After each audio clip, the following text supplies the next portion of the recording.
Israel के हमले के जवाब में ईरान ने इजराइल पर 150 मिसाइलें दागी, जिस कारण मिडिल ईस्ट में अब दबाव और भी ज्यादा बढ़ चुका है।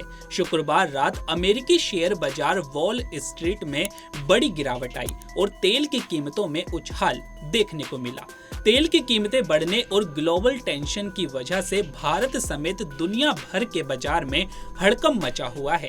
अमेरिकी शेयर बाजार इंडेक्स S&P 500 में 1.1% की गिरावट आई, जिससे एक हफ्ते की तेजी खत्म हो गई, जबकि West Texas intermediate crude futures में 7.5% की बढ़ोतरी हुई, जो मार्च 2022 के बाद से उनकी सबसे तेज उछाल है। बताया जा रहा है कि यह उछाल 13% तक बढ़ चुकी थी। सोना भी रिकॉर्ड ऊंचाई के करीब पहुंच गया। अमेरिकी ट्रेजरी की पैदावार बढ़ गई और विक्स डर गेज ने 20 अंक को पार कर लिया, जो बढ़ती चिंता का संकेत देता है। भारत में शुक्रवार को BSE सेंसेक्स और NSE निफ्टी में लगभग 0.7% की गिरावट आई, जबकि निफ्टी शुरुआत में लगभग 1% से ज्यादा टूट गया था।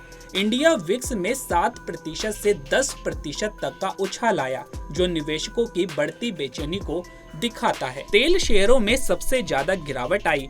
BPCL, HPCL और IOC में 3% से ज्यादा की गिरावट आई, क्योंकि ब्रेंट क्रूड ऑयल की कीमत सप्ताह के दौरान 10% से ज्यादा उछल गया। विमानन, पेंट, टायर शेयरों में भी गिरावट आई। इस बीच तेल उत्पादक ONGC और ऑयल इंडिया ने कच्चे तेल का तेजी से लाभ उठाया। वहीं इजराइल के हाइफा पोर्ट से जुड़े होने के कारण अडानी पोर्ट में 3% की गिरावट आई।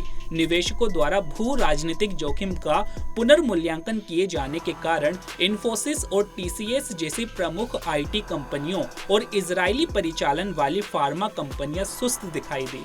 वहीं PSU बैंक 1.2% गिरे, ऑटो 1.5% गिरे और मिड और स्मॉल कैप सूचकांक भी गिरे। विश्लेषकों ने सोने और स्विस फ्रैंक में मनी फ्लो के कारण सुरक्षा की ओर पलायन का उल्लेख किया। विदेशी निवेशक भारतीय इक्विटी में शुद्ध विक्रेता थे।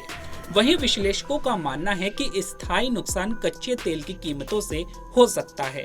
अगर ये जल्द ही ठीक नहीं होता है तो इससे महंगाई में और इजाफा होगा। तेल की कीमतों में लंबे समय तक ग्रोथ धीमी पड़ती वैश्विक अर्थव्यवस्था के लिए एक अतिरिक्त बाधा बन सकती है। इसके अलावा भारतीय तकनीकी विश्लेषकों ने निफ्टी के लिए 24,500 को महत्वपूर्ण सपोर्ट बताया है। इसका उल्लंघन आगे और नुकसान ला सकता है। उछाल 25,100 की ओर सुधार ला सकता है। महंगाई में कमी समेत भारत के स्थिर मैक्रो संकेतकों के बावजूद बाहरी तनाव निवेशकों की भावनाओं को प्रभावित कर सकता है। अगर ये युद्ध जारी रहता है तो सोमवार को मार्केट में उथल पुथल आ सकता है। तो अभी के लिए केवल इतना ही। ऐसी ही तमाम खबरों के लिए बने रहिए पंजाबकेसरी.com पर। नमस्कार।